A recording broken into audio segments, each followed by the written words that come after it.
taro duk jama'a wasu ma sun dan jeru. Amarya gata da ango dan alkhairi yau sai ya faru. Aure sunnar manzo in kuka daura aure ya dauru. Yau da akwai labari kun ji kaɗan daga farkon wakata. Na fara harkar waka tun daga farin nema ta tatata. A hankali zan furta har wasu na so ma in rera ta. Wayan suna murna wasu darawa na yo wakata.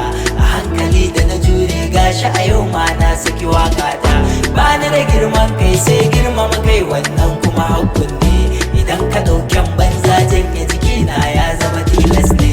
Baka da ko sisi sai ɗaɗɗa kai to kaya asara ne.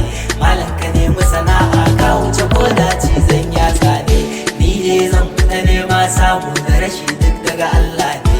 Idan na sama shi ne in na rasa haka zalika shi din ne. Masu bida gumbo ka shirka tsafi ba ta da amfani. Abin da rabbi ya tsara ba wani mai iya canja buwayarsa.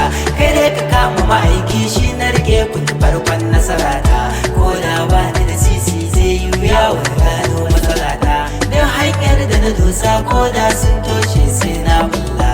Abun mamaki ga wasu na ta bidar su ganai kwalla. A yanzu mun zo taro wata ran nama ke yin daurawa. A ran da zan zama ango farin ciki na ban iya boyewa. Abba rike matar ka ciki na lumana kuyo tarewa. Fati ki dinga biyayya kar ki bari an goye kokawa. Dukka abin da ya kawo karbi ki girka karki kasawa. Ki zan faranta mai rai dukka a san da ya zo ya dawowa. Abba ka damki amanar da aka baka ka zam kai kamewa. Dukka abin da ya zamto nauyi na kanka to kai saukewa. Dukka mutane sun zo murna muke muna da ta karawa. Aure na soyayya ne burin mu dai aje ai tarewa.